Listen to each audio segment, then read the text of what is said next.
everyone. Welcome to another edition of PowerCore Productions and Podcastings. And you all have asked for it. Honestly, I'm surprised how many of you have asked for it. I'm surprised that this series has become popular enough for you guys to want to continue. But I am a man of the people, and when the people want something, I give it to them.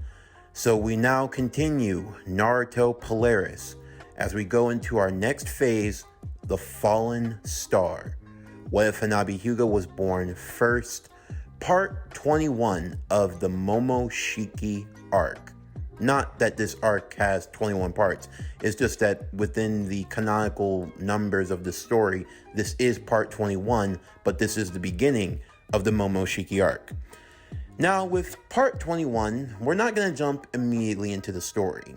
You could say that this is a cool down, if you will. This is going to be a part where I explain everything that happened in this world from the ending of part 21 and everything you'll need to know before we get into part 22. So if you've been following along, you know that we ended our story at part 20 with the final battle with Naruto, Sasuke, Hanabi, final battle with Kaguya, end of the 4th Great Ninja War. And when we get into part 22, that's when we will begin the Momoshiki arc. And part 21 is where we just connect all the dots, basically letting you know who's alive in this universe, who's not alive, how things work, how things operate. So now that we're all on the same page, let's get into today's video. So as always, sit back, relax, and enjoy the show.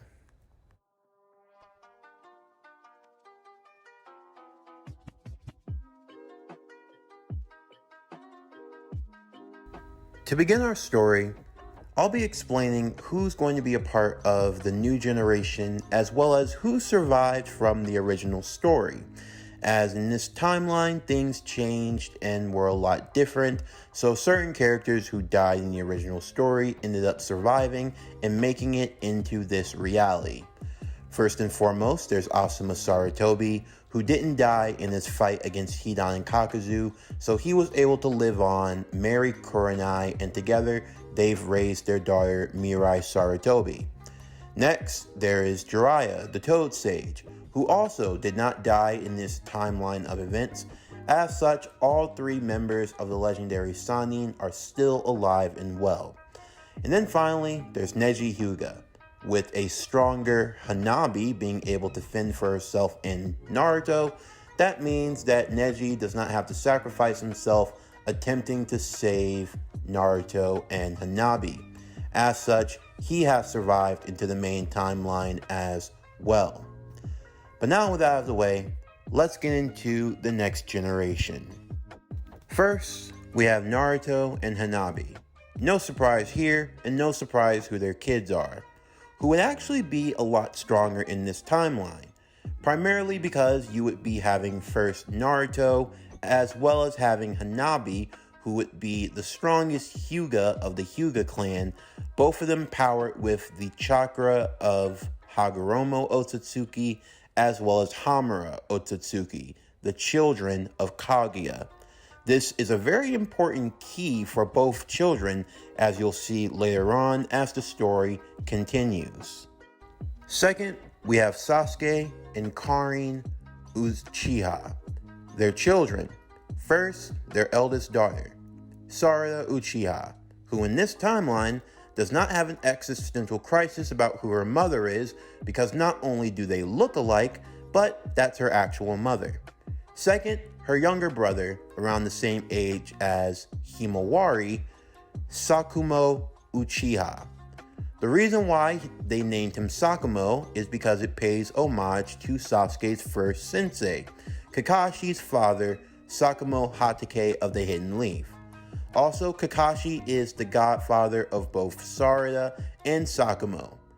Now, in the beginning, Karin would travel with Sasuke to aid him in his journey of protecting the ninja world from the shadows, but after Karin became pregnant with their first and second child, she has decided to reside in the Hidden Leaf Village, where she has assistance and help, Kakashi helping out whenever he can, and Sasuke continues his missions alone, but he does stop to visit whenever he can. Third, we have Neji and Tenten Hyuga with their children, their eldest daughter, Momo Hyuga, and their youngest son, Hideo Hyuga. Now, an important note is that in this timeline, the Hyuga clan have done away with the practice of branding their side branch members with the curse mark. In fact, they began what is now known as the Hyuga restitution.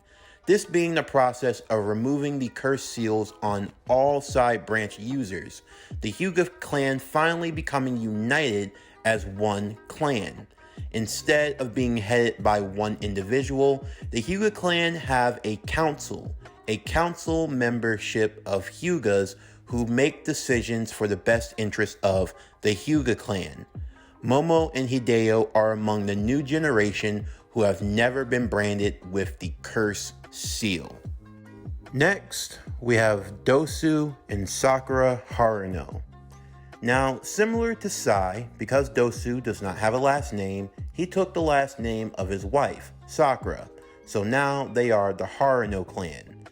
Also, as a side note, I will not be listing Shikadai, Chocho, or Inojin because I feel like it should just be made apparent that they're going to be in the next generation, so there's no point in listing them here.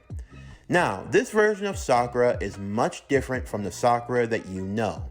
This Sakura was a part of Team 8 and was under the tutelage of Koronai. As such, Sakura is become a well-known practitioner of Genjutsu, being one of Konoha's best Genjutsu specialists.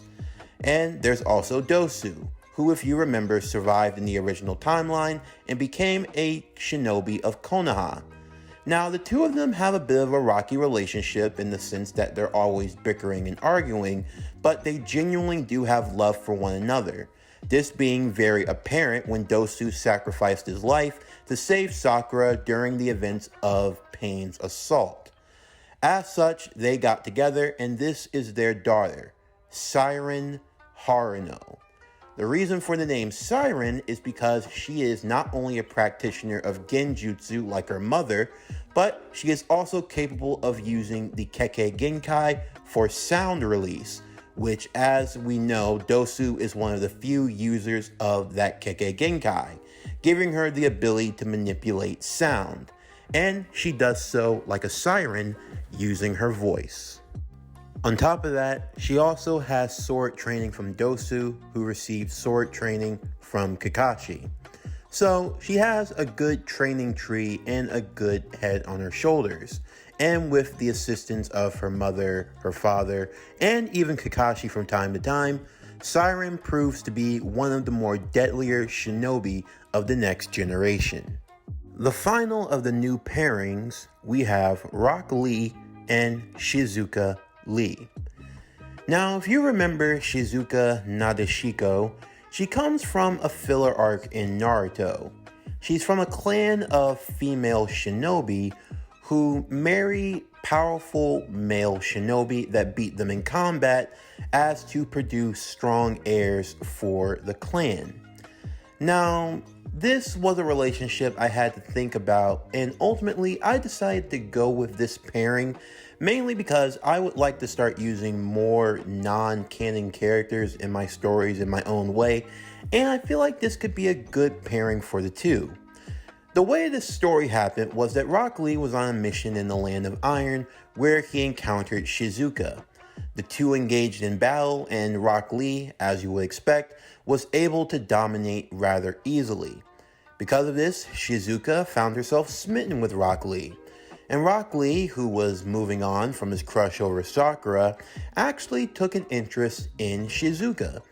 As such, the two decided to get married. Now, one problem was that Rock Lee, for this marriage to work, would have to relocate to the Land of Iron. But Lee was a Konoha shinobi and couldn't do so. So instead, Shizuka would request permission to live in Konoha instead. After being given the permission, the two would reside in Konoha, where they would give birth to twins. First, there was their son. Now, for the son and the daughter, I've decided to name them after famed samurai warriors. That playing into homage of the Land of Iron's samurai house and clan. As such, the son is named Masamune Lee, this being after the famed male samurai warrior Masamune. As for the daughter, her name is Masako Lee, after a famed female samurai warrior from the Edo period of Japan. Thus, they are the twins, Masamune and Masako Lee.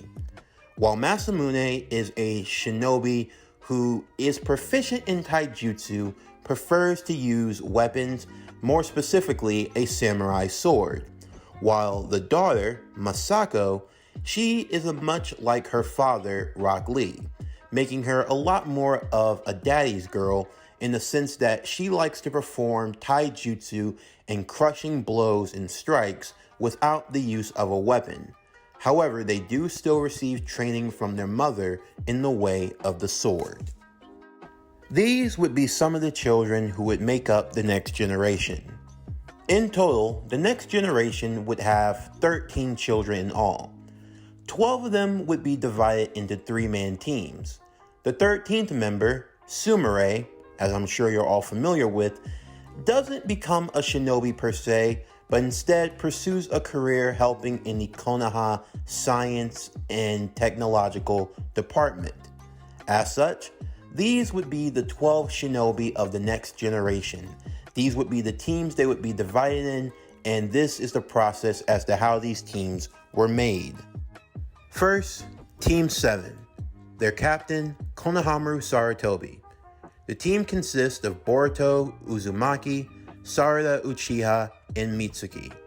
Outside of a few tweaks here and there to Boruto and Sarada in terms of who their mothers are, nothing really changes for this team, and it's basically the same as in the original timeline. Next, Team 14. Their captain, Moegi. This is a team of Shikadai Nara, Inojin Yamanaka, and Chocho Akamichi. Again, this is the same as the original timeline, no difference to the original Team 14. Next, we have Team 21.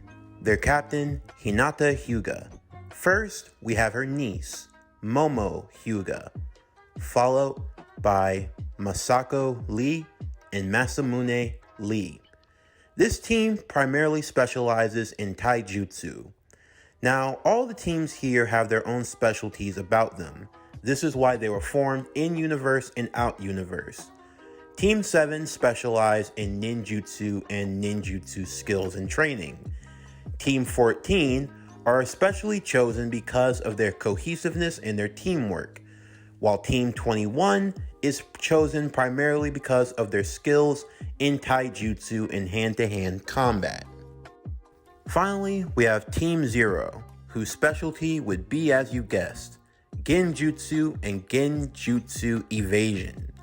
Their captain, Mujino. Their members, Siren Haruno, Hoki, and Hachimaru. Now, you might be wondering, who is Hachimaru?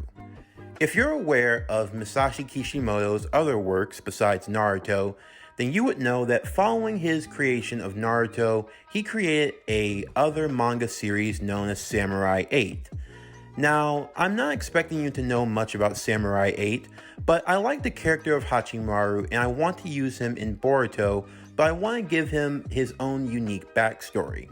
So that's what you'll be getting here. Hachimaru is a young child from Konoha who, when he was born, suffered from many physical ailments. This resulted in him losing his left arm and his left leg when he was very, very young. However, because of Konoha's advancements in terms of technology and science and medicine, he was able to have 2 prosthetics built, a prosthetic arm and a prosthetic leg. Hachimaru took a fascination to technology.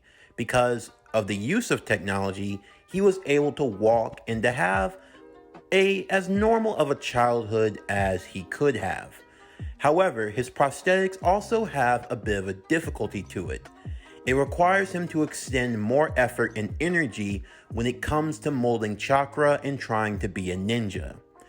I want Hachimaru to be the representation of science and ninjutsu in this story. Can the two sides coexist? Hachimaru still has the dream of being a ninja, and he's actually inspired by Naruto, a character who started from nothing but worked his way up to becoming the Hokage. That is what motivates him to do what he does. I don't want this to be in a way of saying, oh, science is better than ninjutsu, or ninjutsu is superior to science, but rather, I want Hachimaru's character to be the example of what can happen when science and ninjutsu comes together, to form the best in each other, to form the best in ourselves. As such, it's what motivates him to be the best that he can be. Also, in this universe, Hoki is not Hoki Hatake. While that is something that I do from time to time when the situation allows, Hoki is simply an average ninja from the academy who is inspired by Kakashi because he looks up to him, and because of that, he wears his headband the way that he does. But he also has another reason for it, because it helps him in his way of mastering genjutsu and breaking free of genjutsu illusions. Plus, having Mujino, who is a specialist in genjutsu, along with Siren, who is the daughter of one of the best genjutsu users in the Hidden Leaf, then Team Zero, their specialty is genjutsu. But finally, what changes have been made in this world that makes it different from the Naruto world that we're familiar with? Well, for one, following the events of the Fourth Great Ninja War, Naruto wanted to put an emphasis on bringing people together, by not bogging people down to following one path or one way of doing things. As such, Naruto, with the help of others, would implement what would become known as the Konoha Restitution Act. This is an act that would allow young children to pick different career paths for themselves and not just being focused on becoming ninja. As such, it would be broken down in this way. First, you have the Konoha General Studies Academy. Now, instead of tearing down the old Ninja Academy, it was converted into what Konoha calls the General Studies Academy. In this academy, students learn things like reading, writing, arithmetic, math, basic Konoha history, and they learn the basics of chakra control. However, this is not to be implemented in a way of violence or in a way of combat. This is just basic chakra control so that students can understand chakra. They understand how it works, they understand how it functions. This is understanding chakra in a deeper way. Similar to how Hagoromo, the Sage of Six Paths, wanted to teach the way of Ninshu and connect the people together with chakra, this is the purpose of the academy, to show how people are connected, to show pride and unity in being a Konoha citizen. This is not a place where one learns to amplify their shinobi strengths or anything of that nature. Now, once you leave the General Studies Academy, you'll go to one of three places. This is the first place, known as the Civil Service Academy. In this academy, this is for people who want to study and learn different avenues and career paths that aren't tied to being a ninja. This includes firefighter work, or mail service work, or even being a police officer, or other fields like that. Civil service type of work, finding different jobs that can be performed within Konoha itself. It's this type of aspect that allow people to study different career paths within Konoha. For those who don't have a desire for combat and don't have the overall drive to want to leave the village. Instead, this is where you learn different jobs and services to be of assistance within the village, including jobs like teaching and running business and things of that nature. You could say it's kind of like the civil or community college of the ninja world in Konoha. Next, your second option would be the Konoha Medical Academy, founded by Lady Tsunade and run by her student Hanabi Hyuga. Now, this academy is basically what you think it is. It's where you learn medical ninjutsu. In doing so, you can take two career paths. You can become a domestic medical practitioner, or you can become a field medical practitioner. What's the difference?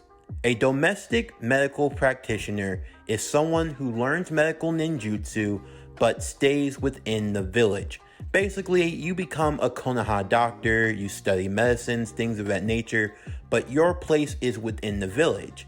If you become a field medic, then you learn the basics of ninjutsu along with medical combat training, but this is because teams are assigned medical ninjas, something that Tsunade wanted to have implemented following the events of the Second Great Ninja War, where she took note that if more medical ninjas were on ninja teams, then teams could perform better and teammates have a higher chance of survival.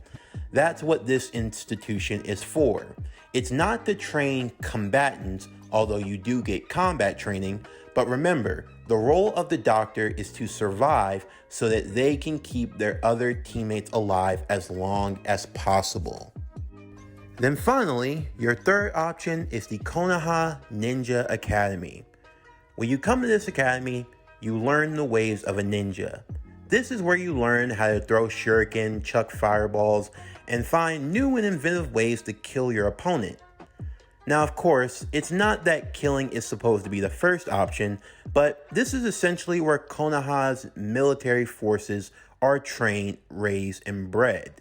This is the academy dedicated specifically to that ninja training, the training that Minato and Naruto and now Boruto go through.